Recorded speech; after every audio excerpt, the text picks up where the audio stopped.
So leading is the space, and I did this on purpose already, it's the space between right here the sentences. So what I'm talking about is this space. So the space that we have between each one of these in a paragraph or sentences, that's the space that we're adjusting. So this space, that's leading. Again, leading, that would be the option here. You guys will see it up here. I put at 38, set leading. And usually you do want to bring it up just to make it easier for people to read. And that's all you guys want. You guys want to make it visually appealing plus easy to read. So you can already see the difference between here. This one has 28 leading versus this one at 38.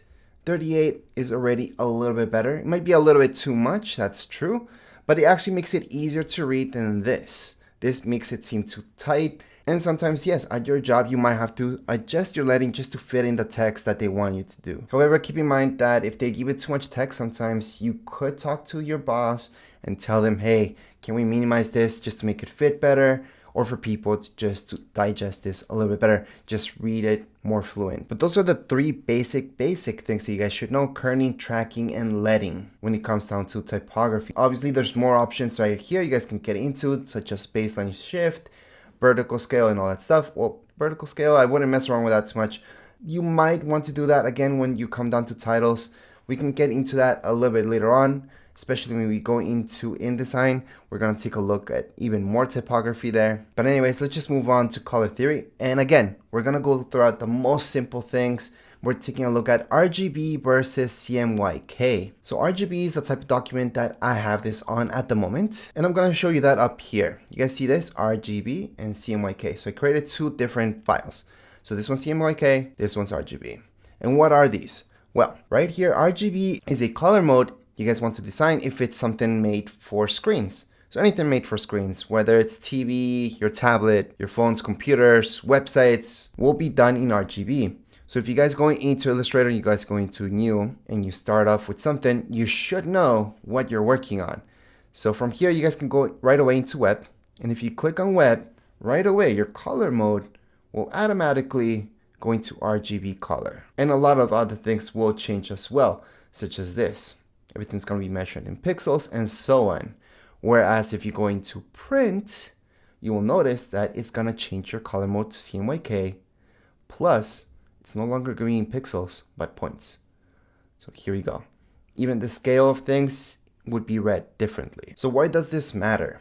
Well, if you guys try to print something that you created in RGB, especially when it comes down to really bright colors, such as this, the green, this green, once you print it, it's going to be a lot darker. But again, that depends on your local printer. I had printers before that they can print something that's RGB and comes out perfect. However, especially with large scale printers, you want to work on something that's CMYK. And that's because that's what the colors that they mess around with. So if you want something really bright, mess around with the colors that they're working with. So again, I'm just going to go on and change my workspace. And I'm going to go down to painting because that will focus on colors. So this one right here, just to show you the difference, I'm going to go into new swatch, and these are the swatches that we're messing around with. And we're going to get every single color from within these three. Again, this would be for screens. So right now we have red, and then we have green. So this one right here is a green. So if you go to new swatch, you guys will see it's green. The whole way green, that has nothing blue, nothing red in it. It's a pure green for screens. Then we take a look at this one.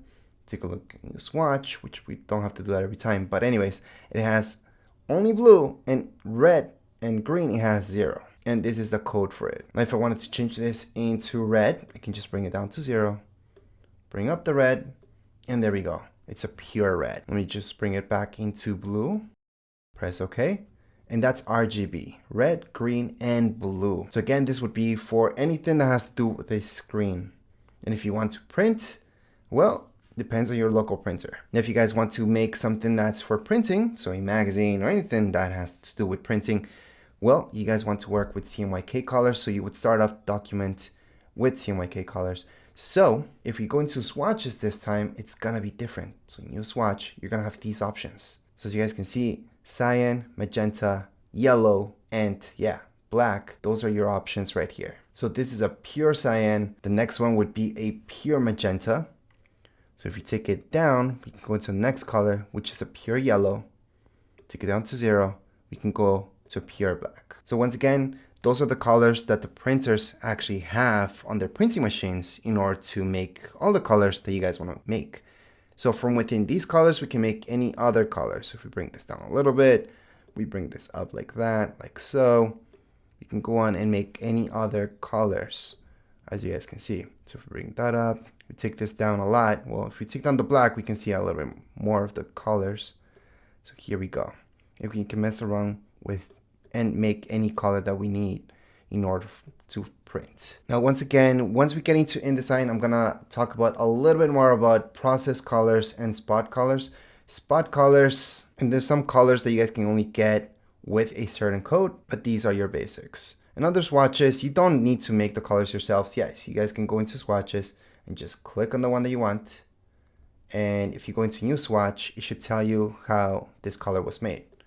So right now we can see that it has cyan and yellow, 100%, and it made green. So that's the huge difference between RGB and CMYK. And yes, you can mess around with CMYK colors in order to make something for websites or anything on the screen.